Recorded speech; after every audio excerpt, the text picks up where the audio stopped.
Welcome to the Libertarian Counterpoint. I'm Richard Fields.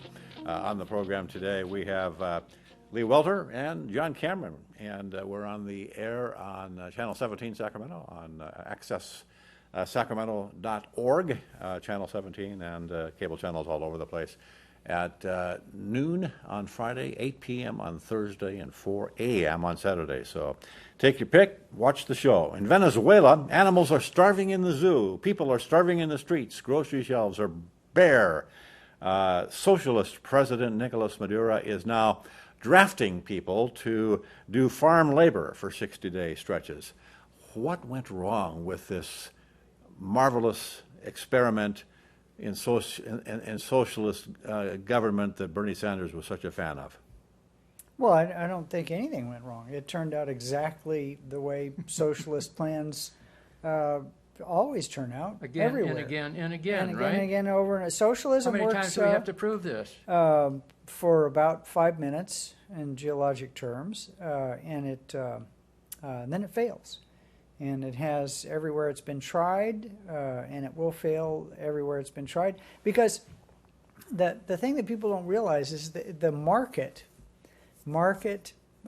driving the production of goods and services, markets driving the value of capital, and markets driving the consumption of goods and services are an exact duplicate of the nature that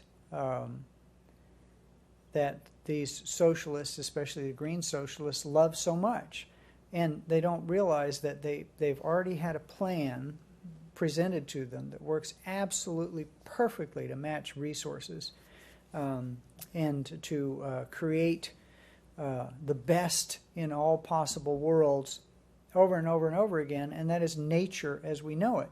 Yet somehow these nature-loving socialists have decided that an individual human being is smart enough to make literally the hundreds of millions of decisions that markets make by their very nature all the time. Oh, they're saying and so strong it is, central control is superior from their viewpoint. Well, I mean, what socialist and communist and central control governments of all stripes fail to recognize is that price is nothing more or less than information. Price is information on what is the amount of demand for a particular kind of good or service, and what is the supply for a particular amount of good or service.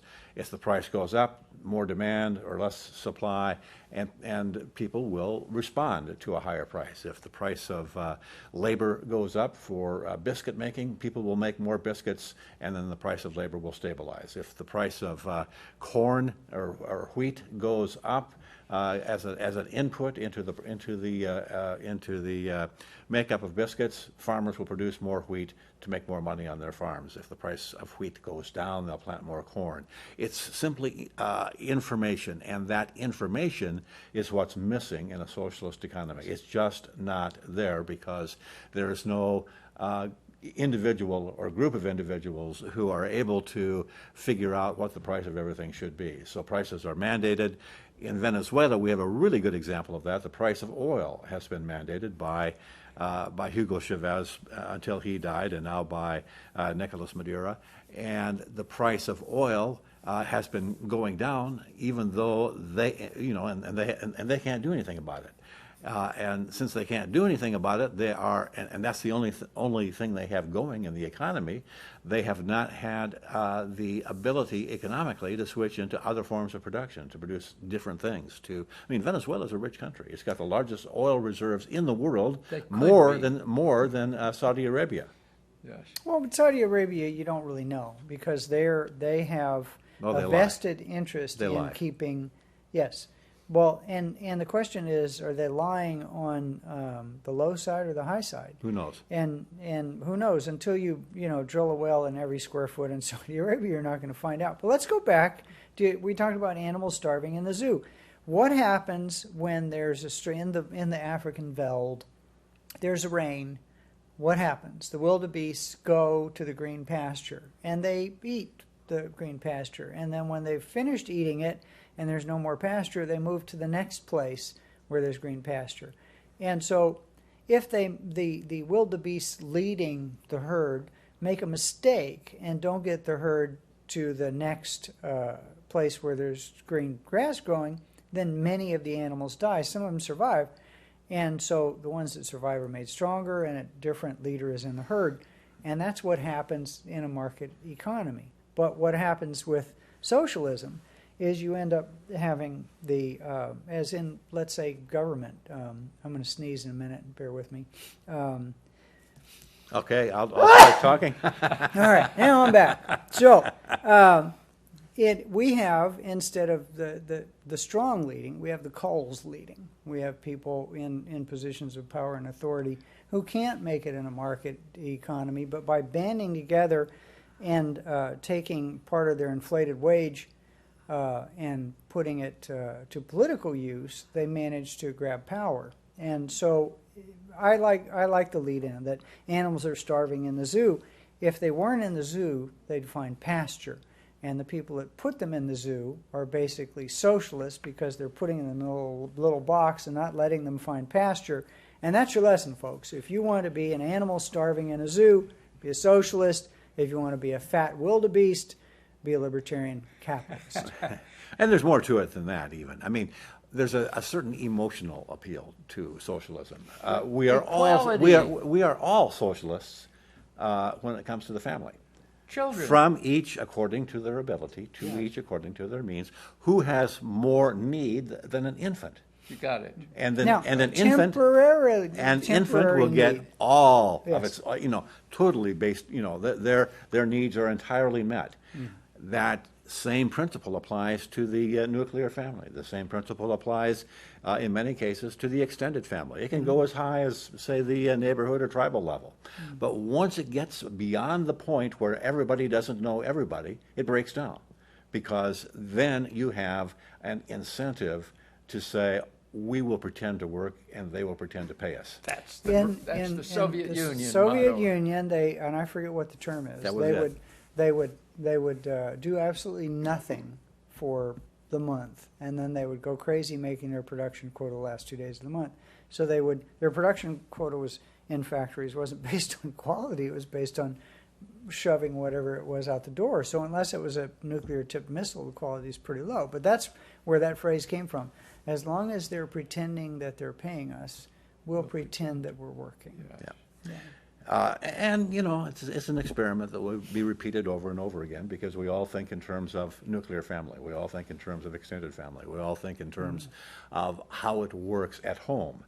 But it doesn't work that way once you get beyond a small community. But it does market economies hold people accountable. And even in our own families, we hold, once children are of a certain age, they get everything they want and are forgiven all as infants. But then as soon as they can be taught that sleeping through the night is a good thing, then they don't have complete freedom to feed every 30 seconds when they want to. They are trained by their parents to feed. Yeah, and at a certain point, we tell the kid to get a job. Yeah, And we tell the kid to quit crapping in their pants. Yes, and eventually, if they're a mature adult, they become self-sufficient. However, Yes. there is a forensic psychiatrist, Dr. Lyle Rossiter, wrote a book with the hypothesis that there are some people who grow older without fully maturing. They look to the government as their parent. Dependency, security. So you're suggesting that socialists Entitlement. are children. And that's the reason that even though he was the second largest mass murderer in the 20th century, Uncle Joe Stalin was able to maintain the adulation of a great large percentage of the Russian population. And Franklin Roosevelt loved him, Uncle Joe. Let Uncle Joe take care of Eastern Europe. Yeah, but I'm talking about the actual Russian population. Russians, they did. The people loved him. A lot of them did. Not the ones that got sent to Siberia, obviously, Not to starve the in the people in Gulag. Ukraine, or not the people who were victims of the But pogrom. if you served Uncle Joe served you. So you end up with a system that rewards those who are the most ruthless. And Uncle Joe Stalin was obviously extremely ruthless. If you were against him, you were a dead man walking. If you were for him, you got the dacha on the Black Sea and the dacha outside of Moscow, and to shop in the You got Communist your Party. own lane to drive in on the street. Members of the Politburo you got a had car their and own lane. car and a driver car. and a driver. Yeah. And you got to to live the Same thing here. The multiple use vehicle. The members of the running dogs have their own little lane where their electric cars drive in. I didn't realize that. Well, and I read something about one of our Congress people from California went in her expensive chauffeur-driven limousine, parked in a no parking zone, and she went and did her. Well, you can pick on any of them. They probably applies to just about whatever name you pick out. But go shopping for a while and get back in the limousine, and they're superior human beings. They don't have to live and follow the rules like us ordinary peons do. Well, now, it's interesting. part of In the the 20th century, the more socialist the country was, the more brutal and the more murderous it was. You start with the National Socialists, and it was a socialist party in Germany, not a fascist party, a socialist party. Yes. They called themselves National Socialists. Socialist Nazi Party, yeah. is short for National Socialist. But it was less socialist than the Soviets, and the Soviets were less socialist than the communist Chinese. And the statistics are telling. Hitler murdered 11 million people, give or take. Stalin murdered 30 million people, or starved them, give or take. I mean, the estimates range from 20 to 60. 30 is a pretty good ballpark. But Mao outdid them all with, a conservative estimate of 45 million Yeah, but he people had a killed. huge population to start with, so proportionally, maybe Proportionally, not quite so bad. Pol Pol Pot is Pol the winner. Pot is the Oh, worst. there you Oh go. wait, proportionately. another socialist. Another diehard communist. Yeah. I mean, okay. total So the communist. greatest crimes we look at totalitarian non-social. I think it's a form of socialism, and we look at the thousands killed or 100,000 killed, and we say that's horrible. So here's something I propose, that the reason that they don't talk about the millions, many more millions that Stalin killed, and the many more millions that Mao killed, and the same horror that they talk about Hitler, is because again, you brought it up. He's a communist or socialist, and they are treated historically by the apologists with kid gloves, because they don't want to talk about it because they're a bad example of the wonders of socialism. But I would posit this theory that there are no good examples of the wonders of socialism. Well, the apologists of socialism would hold up Scandinavia. They would say Sweden, Norway, Denmark. And in a sense, they're correct. In a sense, from I don't know, maybe the mid-50s until sometime they discovered better and changed. sometime in the 1980s, and even now, to a certain extent, they are more socialist than the rest of Western Europe, although marginally so. And they have, for the most part, fairly successful economies. Now, I would suggest that the reason that they've been able, two reasons that they've been able to succeed in spite of their socialism. Number one, a very homogeneous society, very close to homogeneous society, being a family structure. Yeah. And if people goof off, the social pressure on them to toe the line and actually continue to work is a lot stronger than it is in less homogeneous societies. Once they started accepting a large immigration population of Muslims and others from Southern Europe, the whole thing fell apart, and they dropped their socialist programs pretty rapidly. In Sweden and in Norway, they threw out the socialist governments in favor of conservative governments, brought in low corporate income tax rates, lower than in the United States, brought in lowered income tax. Lowered income tax, and have become much more capitalistic than, in many cases, than the United States. So it's very, very tempting to call them a socialist success when, in fact, the last 20, 30, 40 years, they've been more capitalist than we have, and that's the secret of their success. Same way with China post-Mao. Temporary socialism works.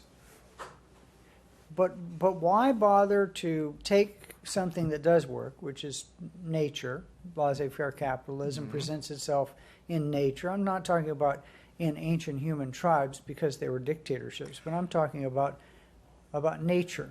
So we take something that works. Nature, less violence. What? Nature sans violence. Well, but And there were some African tribes before the colonial days that actually did have a very a government by consensus, and they had property rights, and they respected individual liberty and right to life, and they welcomed when merchants visited the tribe. The merchants were invited to sit with the tribal council and ponder on the decisions that needed to be made. If the chief overstepped his bounds, the elders would say, "Time for a change. New chief. You're off the chair now." According well, to that's because George Ayiti, that's because it wasn't a two-party system.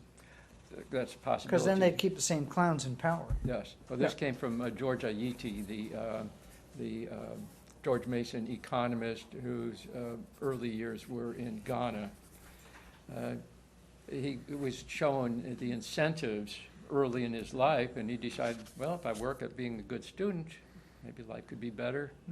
He excelled. He was offered a scholarship either to come to United States or to Canada for graduate school. And he'd read about how violent and all the killing in Chicago by the gangs, and he decided it'd be a lot safer to go to school in Canada. Canadian, But he's in yeah. Washington, D.C. What does he know? Well, if he's in D.C. now, then he's part of the Imperial Palace.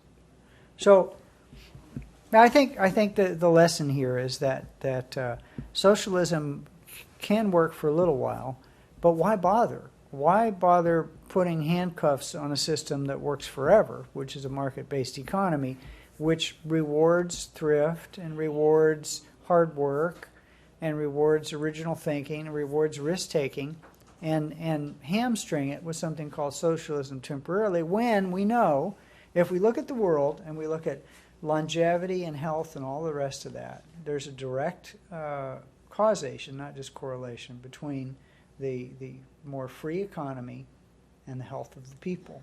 The I'll health tell of you the why. people, the income of the people, The the health of the people, income of the people. envy. Oh, yeah, and, well, I'll tell you why it works. It works for the tyrants at the top of the heap. It doesn't work for everybody else, only for the ruling elite For and the, the people that the support them. nomenclature.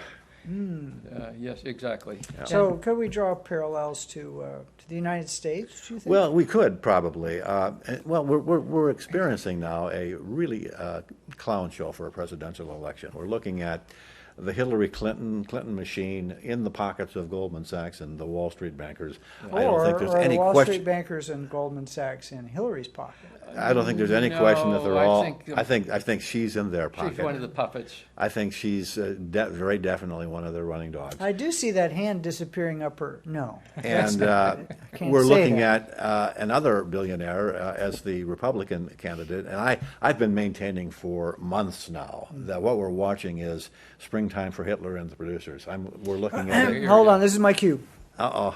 I'm sorry I said that. I apologize ahead of time. Springtime for Hitler and Germany. We're watching a remake. Autumn for Holland and France. All right, go. Oh, and I could follow that on. For people who want to learn a little more about the mentality that put Hitler into power, there is a nice essay written by Butler Schaeffer, Shaffer, called The Hitler Test. It's something that a little game that he would do with his law students every now and again, and he would paint a picture of the ideal candidate. He loved young children and small animals, and very much an environmentalist. He was opposed to smoking, and he was promising benefits to everybody because we were such a superior Oh, and culture. into health. He wanted people to exercise, and he wanted Exactly. to improve the race. Hitler Youth Corps and Yeah, wonderful yeah. things. And then the opponent was a collage of the founding fathers, some tobacco growers and smugglers and Pirates. and exactly, and And you know who the law students voted for, of course. This glorious, charismatic Great. man. Yeah. Yes. Great speaker. Yes. Yeah. Well, part of the clown show that we're experiencing is a presidential. Sorry, I interrupted. Yeah. Wait, As- finish your point about the producers. Oh, Explain well, okay. to our Well, the audience. producers, if you don't know the plot, the producers were a couple of Broadway producers that decided to put together a conspiracy to produce the worst play ever on Broadway, sell shares. Oversubscribed Fraud, shares. huh? Yeah, total fraud. And much to their chagrin, the play was a success, and their investors wanted to get paid, and they ended up, going to prison for their fraud. Now, what I'm maintaining is that Hillary Clinton and Donald Trump, who are best buds, they went to each other's kids' weddings. There are pictures of them being very, very chummy. Trump plays golf with Clinton With all the Bill. I time, mean, yeah. they both consorted with that child molester that had an island off in the yes, Atlantic yeah. someplace with child prostitutes. I mean, Teenage they Sex are, Island, whatever it's yeah, called. whatever it Yeah. was. They are best of friends. What I'm positing is that they said, okay, Donald, here's your role. You make the Republican brand look as bad as you possibly can by running in the primaries. You won't win, but you can make the Republican brand really, really tarnished if you, say outrageous racially potent and Propose and, lunatic ideas. set me up for Like socialism. being the champion of immigrants by being anti-immigrant. Do whatever you can to damage the Republican brand. Then I will be able to cakewalk my way to whoever survives in the Republican primary to victory in November. Much to their chagrin, he actually ended up winning the primary or winning the Democrat or the Republican nomination. And so now they don't know what the hell to do. And so he's trying to self-destruct after the fact. Despite the fact that this tells you how bad Hillary Clinton is as a candidate for president, despite the fact that any objective observer would say that the Donald is trying to self-destruct just about every time he opens his mouth, they're still neck and neck. Well, she might be 6-7 points ahead right now because of the bump and the fact that she's outspending Trump like 10-1. Well, I'm not sure it's that much, but in any It's case, pretty big. In any case, now he's attacking. Trump is attacking Gold Star parents, the parents he was of overreacting. He got insulted, and granted that, but he needs to. But the be point, a little more you don't. Yeah, diplomatic. you don't. If you're I trying to think win we an should election, vote. you don't do I think that. we should vote for a president based upon the hotness of the president's spouse. Which would be Melania, with no question. I mean, is Melania hotter than Bill? Yes. Well, I don't. Depends So although on some your- women may not agree with that, Yeah. who knows? In any case, I know that sounds very sexist. I'm doing this tongue in cheek, but it makes Melania as had a much modeling career. sense. Had a modeling Yeah. career well before she met the Donald. Pictures from that modeling career with not much clothes on have sometimes surfaced. none. And sometimes none. Yes, that happened. Obama, his mother was Ann Dunham. Pictures. Stanley and Pictures of Ann Dunham with very little clothes on when she was consorting with Frank Marshall Davis, one of the Communist Party leaders back in the 30s or 40s or whenever, have surfaced. So we end up with, and somebody in Melbourne, Australia, painted a picture of Hillary in a bikini. Well, as a mural. well, first of all, they endowed Hillary in this picture Much with more much so. greater assets than, well, no, she has Goldman Sachs money, so she has a lot of assets. But the cool thing about the picture was that she had a bunch of dollar bills stuffed in the bottom part of her bikini, which it gives a political message that she might perform certain acts of government if led with money. The point that Kind I'm of- making did I with say all that of right? this, Yeah. all of this build-up is, should the sexual activities or appearance or proclivities or whatever you want to call it of relatives of presidential candidates have anything to do with the presidential race, or is it just part of the clown show?